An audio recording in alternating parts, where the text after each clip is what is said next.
How's it going, everybody? This is Naresh and I'm here at Gundam Galaxy with the whole gang. Rishi Walia, Karan Talgere, Tejas LM, Anupama Nalinakshan, wave.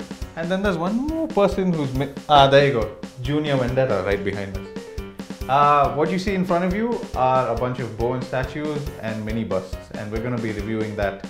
And we hope you enjoy it. Do you have anything to say? I know they're all like weird, like I don't know what's gonna happen. I'm just scared for my life. I'm just gonna run away.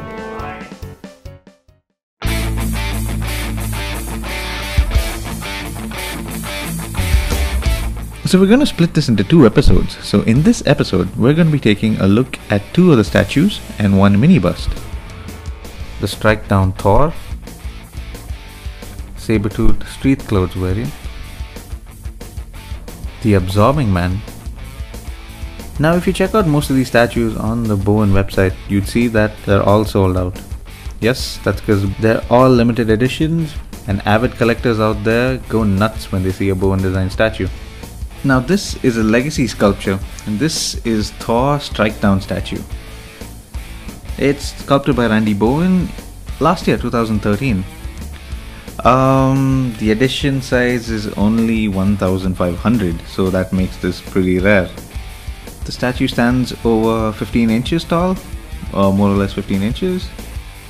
And this sculpt depicts Thor with his great red cape billowing into the air. It's billowing behind him, and so it looks like the force of the hammer with which he just struck down with has caused this thing. So it's a dynamic sculpt. The head is removable and it's on magnets. The only gripe about the sculpt is that, you have to place him at a certain angle. If it's placed too low, you really miss out the sculpt on the face and the detail. If it's placed too high, you miss out the details on the hammer. So it's got to be placed at a sweet spot to be able to get the most of this statue. And there's no need to mention that the details on this is incredible. But as you look at Thor, you really know that they've actually captured how strong a superhero he is. A cape flying in the air. It's so dynamic. I think that speaks the most. It kind of gives you a sense of wanting to display the statue on your shelf just because of the way it looks. Okay, this is Sabertooth sculpted by Mark Newman. This is the street costume version of it and it's a website exclusive. This is an artist proof, which means this was one of the prototypes used by Bowen Design to get Marvel's licensing. I mean, Marvel's licensing I think expires every year with Bowen. I really like the details, not just on the figure but on the base as well. You can see the moss effect and even the blood marks on his claws and that look on his face with his sort of Elvis Presley mutton chops of sorts. This is one of three variants. This is the third of them. So actually the first one was the original design, which a lot of people loved.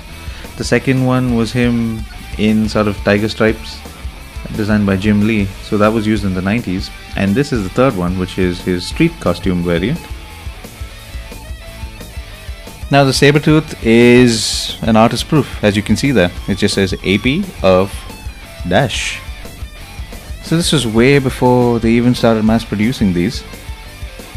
Now the Absorbing Man mini bust, which is sculpted by Jim Maddox, is personally one of my favorite mini busts. It's a 2005 release and 2,500 of those have been produced. He has the ability to duplicate the properties of anything he touches, be it solid, liquid, or even in the gaseous form. And I think it's depicted really well here in this mini bust. You can see that a part of him is actually concrete and the other is his actual self, and he's wielding a wrecking ball. Remember the month of November where I invite Junior Vendetta to show me the edition number. If you notice, it is number 7 in 2500, so it's the 7th one produced out of 2500, which is a limited edition.